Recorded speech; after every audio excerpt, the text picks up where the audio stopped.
어제 창세기 14장 멜기세덱 제사장의 축복 이후에 하나님께서 아브라함에게 말씀을 주십니다. 첫 말씀이 오늘 말씀 1절인데 1절 말씀을 우리 한 번 더 읽어보도록 하겠습니다. 1절입니다. 시작. 이후에 여호와의 말씀이 환상 중에 아브라함에게 임하여 이르시되 아브라함아 두려워하지 말라. 나는 내 방패요 너의 지극히 큰 상급이니라. 아멘. 하나님께서 두려움에 떨고 있는 아브라함에게 말씀을 하시죠. 나 여호와 하나님은 너의 방패다. 그리고 너의 지극히 큰 상급이다. 내가 너의 방패가 되어서 대적으로부터 너를 지켜줄 것이고 내가 너의 큰 상급이 되어서 너의 인생에 아무것도 없을 것 같을 때에 너에게 큰 축복을 내려주겠다라고 하나님께서 오늘 창세기 15장 말씀에 첫 말씀에서 아브라함에게 말씀을 하시는 겁니다. 난 너의 방패다. 난 너의 큰 상급이다. 그러니 두려워하지 말고 떨지 말고 걱정하지 말아라.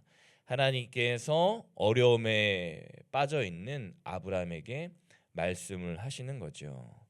아브라함은 그런데 안타깝게도 이 당시에 대를 이을 아들 후손이 없었습니다.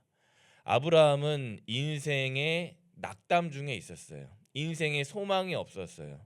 땅이 많고 가축이 많고 재산이 아무리 많아도 아브라함의 아들 후사가 없었다라는 것은요, 그 당시로 말하면 인생의 소망이 없고 인생에 아무런 빛이 없는, 희망이 없는 절망적인 상황이었다라고 할 수가 있는 것이죠. 그러다 보니까 아브라함이 자기의 옆에 있던 종 엘리에셀을 자기의 후손으로 삼아야겠다라고 인간적인 생각을 하고 있었죠. 엘리에셀이 하나님, 이 사람이 내 후손이 될 것 같습니다. 나의 그 모든 기업을 이을 자가 될 것 같습니다. 그리고 저는 이제 그렇게 희망을 갖습니다라고 생각을 하죠. 그런데 그때 하나님께서 그 의심이 있고 또 확신이 없었던 아브라함에게 약속의 말씀을 주시죠. 그렇지 않다. 엘리에셀이 너의 후손이 아니라 너의 몸에서 날 그 씨가 너의 몸에서 출산할 그 후손이 너의 영적 자손이 그리고 하나님의 계보가 될 것이다 라고 하나님께서 오늘 아브라함에게 분명하게 말씀을 하시는 거죠. 그리고 하나님께서 어떻게 하십니까? 아브라함을 손을 잡고 아브라함을 데리고 나가서 밖에 나갑니다. 그리고 밤하늘에 있는 별을 쳐다보게 하시죠. 뭐 요즘에야 뭐 별이 많지 않지만 그 당시에 뭐 별이 뭐 하늘에 뭐 엄청나게 많았을 거 아닙니까? 그 하늘에 빽빽히 가득 차 있던 별 하늘을 보면서 봐라 아브라함아, 너가 지금 보고 있는 저 별의 개수, 저 셀 수도 없는 별의 개수만큼 너의 자손들이 번성할 것이다. 번창할 것이다. 하나님께서 안심하며 약속의 말씀을 주시는 거죠. 뭇별이라고 했는데 그 뭇별을 하나님께서 보여주신 거예요. 아브라함은 이 뭇별을 보면서 어떻게 했습니까? 믿을 수 없는 것을 본 거예요. 과연 내 인생에 저렇게 많은 후손이 태어날 수 있을까?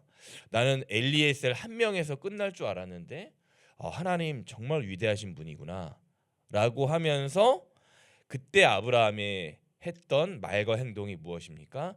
오늘 말씀 6절입니다. 우리 6절을 한번 찾아서 다 같이 읽어보겠습니다. 6절입니다. 시작. 아브라함이 여호와를 믿으니 여호와께서 이를 그의 의로 여기시고. 아멘. 일반적인 상식으로는 믿을 수 없는 것을 믿었던 아브라함. 여러분, 의로움이라는 것이 무엇입니까? 의로움이라는 것은요, 세상 의와는 다릅니다. 우리가 말씀에서 말씀하시는 의로움이라는 것은요, 믿을 수 없는 것을 믿는 것이 의롭다. 하나님을 믿는 것이 의롭다라는 뜻인 거죠. 세상 정의 뭐 이런 것이 아니고요. 하나님이 말씀하시는 의롭다라는 그 행동은 믿을 수 없는 것을 믿을 때, 믿을 수 없는 하나님을 믿을 때 그것이 의다. 그리고 오늘 아브라함이 그런 행동을 했을 때 하나님이 그를 의롭다 여기셨다라고 말씀을 하십니다. 처음에는 무례했던 아브라함이었죠. 어떻게 무별의 저 자손 개수만큼 제 자손이 됩니까? 의심했던 아브라함인데, 그러나 하나님을 신뢰하고 의심하지 않는 믿음으로 결단하기 시작한 아브라함. 이때 하나님이 동행하시는 역사가 나타나기 시작합니다. 하나님께서 일하시는 거예요. 하나님께서 아브라함을 통해서, 아브라함의 주위 환경을 통해서 일하시기 시작하는 겁니다. 계속해서 하나님은 아브라함에게 약속을 허락하십니다. 내가 이 땅을 너에게 주려고 너를 끄집어냈다. 그러니 나와 함께 동행하자. 나와 함께 이 인생길을 걸어가자. 고난의 길을 헤쳐나가자 말씀하시는 거예요. 그런데 아쉽게도 아브라함도 인간이었죠. 또다시 의심하기 시작합니다. 하나님, 그러면 그 믿음의 증표를 저에게 보여주십시오. 제가 잘 믿겨지지 않거든요. 하나님께서 다시 한번 제가 믿을 수 있도록 제 눈에서 뭔가를 한번 보여주십시오라고 말씀을 합니다. 곧 하나님께서 그 의심하기 시작한 아브라함에게 말씀을 내리시고 명령하기 시작합니다. 9절에 보니까 너는 나에게 제물을 바쳐라. 10절에 보니까 그 제물을 바쳐라라는 말씀에 아브라함이 제물을 쪼개서 하나님 앞에 가져가죠. 계속해서 아브라함의 믿음을 점검하시는 하나님. 이윽고 12절 말씀에 보니까 해가 집니다. 아브라함은 다시 두려움에 빠지죠. 그때 하나님께서 아브라함을 엄하게 단속하시면서 13절에서 이렇게 말씀을 하십니다. 우리 13절 찾아서 다 함께 읽어보겠습니다. 13절입니다. 시작. 여호와께서 아브라함에게 이르시되 너는 반드시 알라. 내 자손이 이방에서 객이 되어 그들을 섬기겠고 그들은 400년 동안 내 자손을 괴롭히리니. 아멘.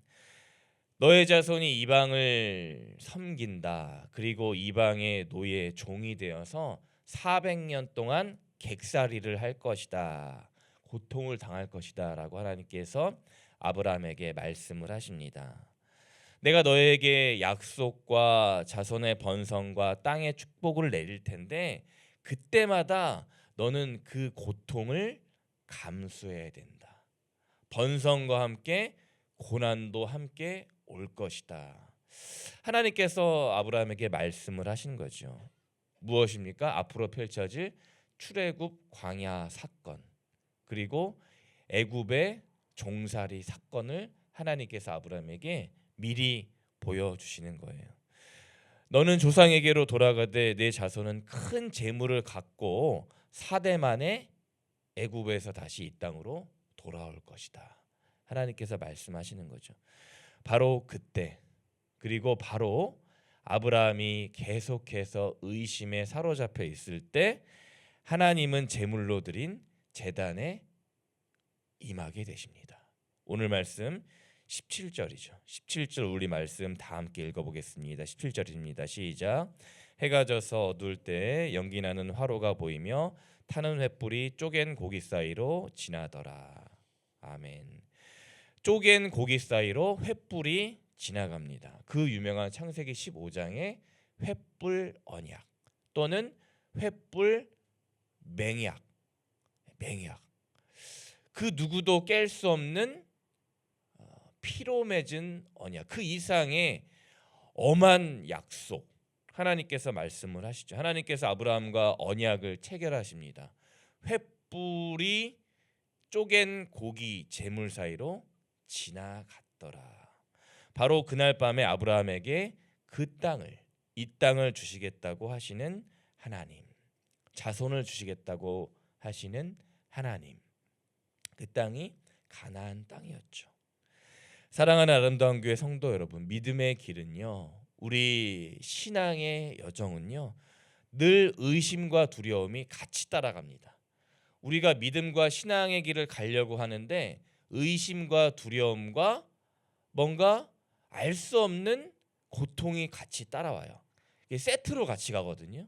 믿음과 신앙만 가면 참 좋겠는데 내가 믿음의 길, 인생의 길, 신앙의 길을 가면요, 자꾸 같이 따라옵니다. 같이.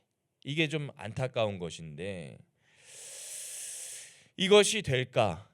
하나님의 말씀대로 될까? 하나님의 약속대로 내 인생이 걸어갈 수 있을까라는 이런 생각들이, 질문들이 늘 따라오는 거죠. 할 수 있을까?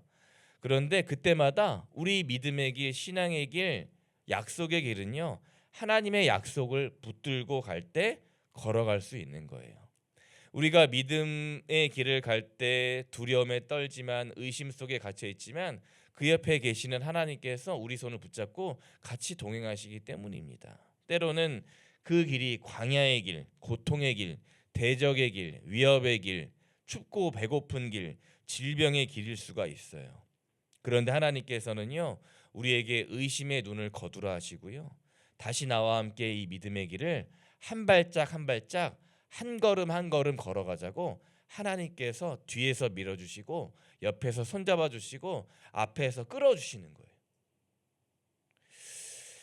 그리고 하나님께서는 오늘도 저와 여러분들에게 그 유명한 이 횃불 언약으로, 횃불의 맹약으로 하나님 자신께서도 철회할 수 없는 그 약속의 말씀을 반드시 너와 내 사이에 성취하시겠다라고 말씀하시는 겁니다.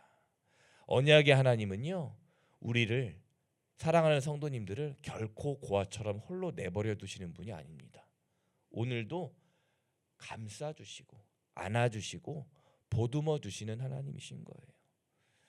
그 오늘도 동행하시는 하나님, 또 이끌어 주시는 하나님, 광야길에서도 우리를 먹이시고 입히시고 싸매어 주시는 그 하나님의 손 꼭 붙들고 오늘 이 추위에, 이 한 주, 쉽지 않은 이 한 주도 걸어가시는 우리 사랑하는 아름다운 교회 성도님들 모든 분들 되시길 주님의 이름으로 소망합니다. 아멘. 기도하겠습니다. 사랑해 주님 감사합니다. 오늘 창세기 15장의 말씀, 횃불 언약의 약속을 저희에게 주신 하나님, 횃불 언약의 그 맹약으로 오늘도 고통의 길을 함께 걸어가자고 하시는 그 하나님의 약속과 부르심과 말씀을 듣고 저희들이 깨우칩니다.